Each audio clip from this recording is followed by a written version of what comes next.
Dear students, welcome to the course Basic Geotechnical Engineering, Module 3, Flow Through Soils, Session number 6. I am Raja Anwar Hussain, Assistant Professor, Government Engineering College, Raichur. The topics covered will be piping and protective filters, total pressure, effective pressure and neutral pressure, and quicksand phenomena. So let us understand first piping. The undermining of the subsoil starts from the tail end of the work. It begins at the surface due to the residual forces of seepage water at this end being in excess of the restraining forces of the subsoil, which tend to hold the latter in position.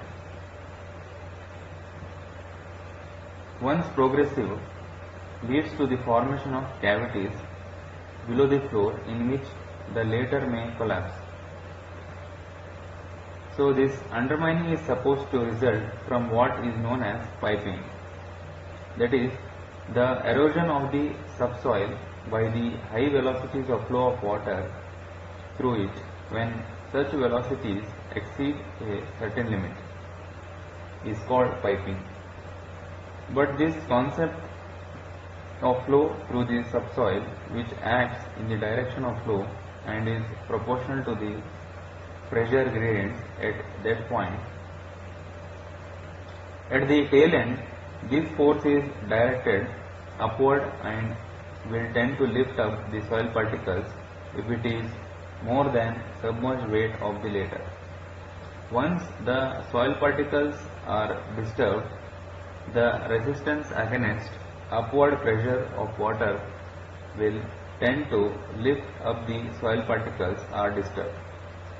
The resistance against upward pressure of water will be further reduced, tending to progressive disruption of the subsoil. The flow gathers into a series of pipes in the subsoil and dislocation of particles is accelerated. The subsoil is thus progressively undermined. So the pressure gradient at the exit at which the upward force is just equal to the submerged weight of the soil is called the flotation gradient or bursting gradient, or it is also called as critical gradient.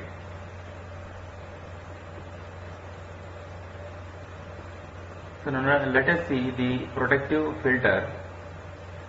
Downstream drainage filters and the drains in earth dams and weighing filters at the bottom of drainage sumps and trenches arrest the percolating water at the exit and allow its safe exit without inducing piping.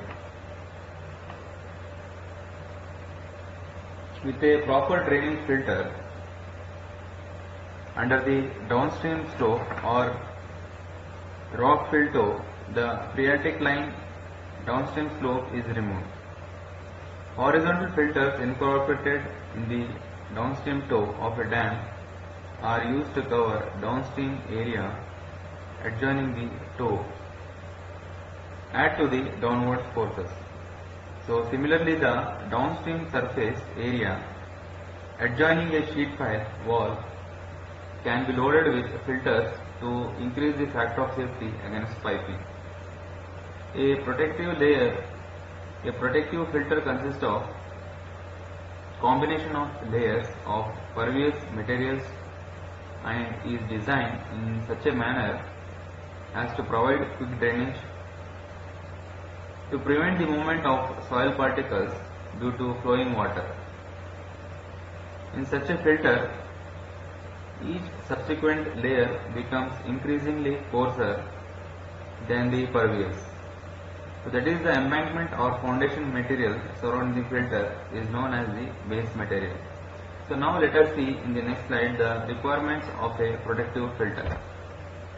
So some of the requirements of the protective filters are: the filter material should be sufficiently fine and so graded that the voids of the filter are small enough to prevent base materials. particles from penetrating and clogging the filter. The filter material should be coarse enough not be carried away through the drainage pipe openings. The drainage pipe should be provided with sufficiently small openings or perforations, or additional coarser layer should be used if necessary. So, the filter should be sufficiently coarse and pervious compared to the base material so that the incoming water is rapidly removed without any appreciable buildup of seepage forces within the filter. So, the filter layer should be sufficiently thick to provide good distribution of all particle sizes throughout the filter and to be able to carry the seepage drainage. The filter thickness should ensure an adequate safety against piping and proper insulation for frost susceptible base material as the case may be.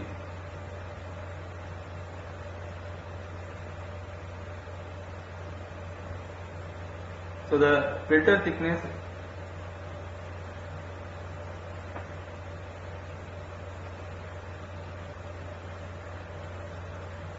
should ensure an adequate safety against piping and proper insulation for frost susceptible base material as the case may be. So use of filters to increase the factor of safety against heat. In practice, a minimum factor of safety of about 4 to 5 is required for the safety of the structure. A high factor of safety is recommended primarily because of inaccuracies inherent in the analysis. One way to increase the factor of safety against heat is to use a filter in the downstream side of the sheet pile structure. A filter is granular material with openings small enough to prevent the movement of the soil particles upon which it is placed. At the same time, is pervious enough to offer little resistance to seepage. So the thickness of the filter material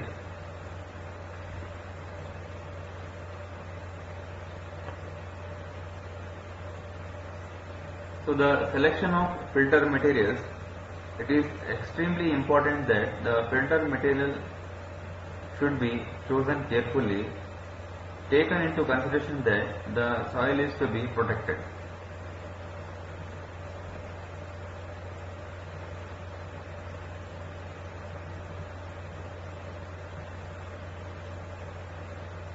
So now let us see the concept total pressure, effective pressure and neutral pressure.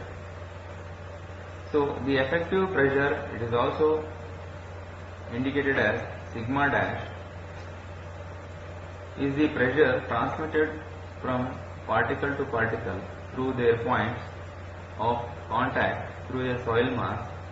Such a pressure is effective in decreasing the voids ratio of a soil mass and in mobilizing its shear strength is called effective pressure. So neutral pressure, denoted as U, is the pressure transmitted through the pore water. So the pore pressure acts equally on all sides of soil particles and does not cause them to press against one another, hence is called neutral pressure or pore water pressure. Total pressure is the sum of the vertical effective pressure and the pore pressure. It is given by sigma is equal to sigma dash plus U, where sigma is the total vertical pressure, sigma dash is the vertical effective pressure and U is the pore water pressure.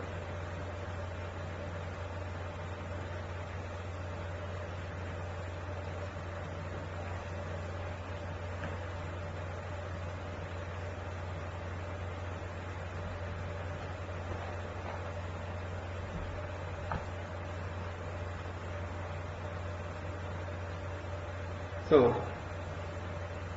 the total pressure sigma at plane AA is due to the weight of all material above it is given by sigma is equal to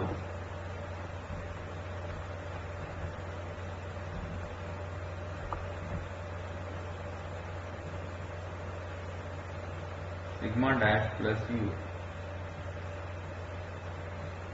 or sigma is equal to z into gamma sat plus z1 unit weight of water gamma w.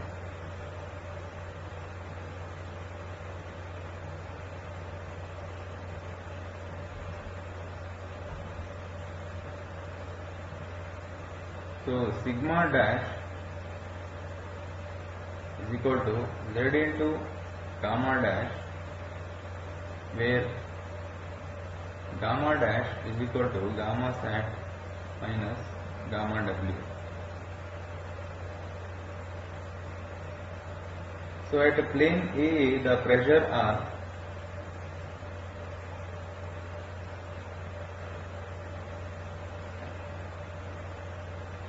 so in the figure B, at plane AA the pressure sigma dash is equal to z1 gamma d plus z minus z1 into gamma dash plus q.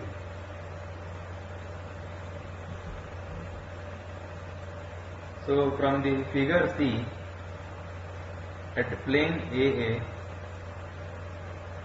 the sigma dash will be z1 gamma w plus z gamma dash plus q.